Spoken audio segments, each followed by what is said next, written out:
When I heard you say up there you came 2.5 points short, I was thinking, what if you hadn't? Would you be in Waterloo today?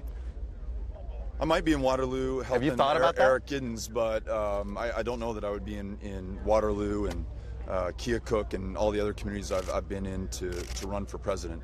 I was running to serve my state in the United States Senate, and I'd made that commitment that I was going to serve every one of the 6 years in that position of public trust. But I have an opportunity now to do something that I think the country badly needs, or maybe I should put it this way: I get the chance to be part of something that the country badly needs, and that is coming together at this very divided moment, and not just coming together for the sake of it, although that's important enough, but coming together so that we can achieve these really ambitious goals that we have. You're not the first candidate to say, I'm going to bring this country together. Most recent Democratic president, a lot of people put their hope in and thought he was the answer that was going to do that. Yeah. Why do you think that didn't happen in Obama's 8 years? What was hard, and why do you think you'll be able to do it? Yeah, I don't know. I know that President Obama worked incredibly hard to find common ground with Republicans and Democrats alike, took a message to the entire country. But I'll say he was able to achieve a heck of a lot in those 8 years.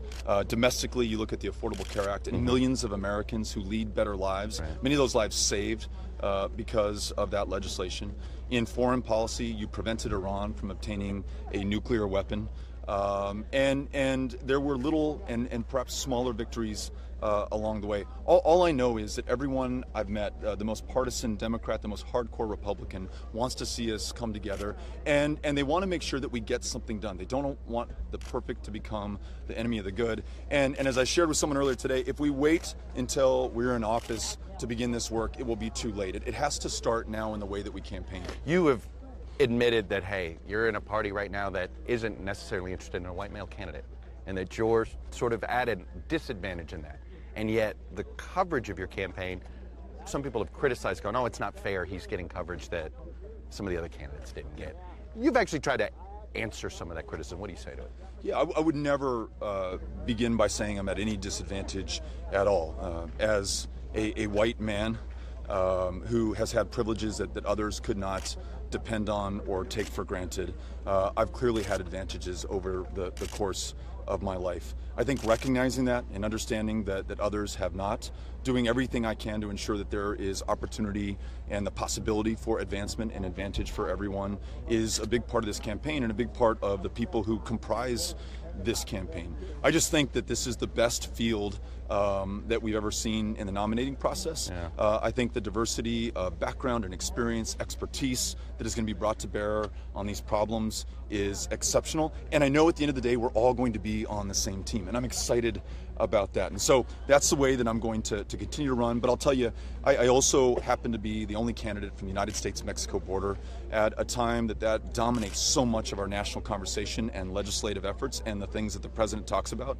There's one candidate who's there who can talk about the profoundly positive impact that immigrants have had on our safety and our security, as well as our success and our strength. I ran for statewide office in what was thought to be a red state, and that state is now in play by most people's estimation. So there are some things perhaps that you know will be different about this candidacy from the candidacy of others. If that's better, if that's worse, I don't know. I leave it to the voters to decide. We're going to get a long time. Let me ask you one last question. Sure, in this way. People are trying to get to know who you are.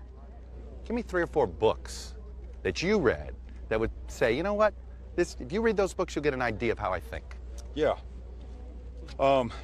The Odyssey is my favorite book of all time. It's got so many stories within the story, but ultimately about homecoming and family and friendship, adventure and struggle and loss. I'm in the middle of reading Uninhabitable Earth, which clearly describes the consequences of inaction. I'm reading some articles right now by an economist named Derek Hamilton that talks about how wealth has accumulated in this country that disproportionately favors white households at the expense of black households, and lays out some policy prescriptions for coming back. And I'm also concurrently reading a book by Joseph Campbell about the power of myth and kind of the universality of human experience. And it's a great way to, to escape from the immediate world and get to something deeper and at the same time further away. So those are a few books. Good luck staying isolated right now. Thank you. Yeah, right. I appreciate it. All right, Beto. Thank you, Chuck.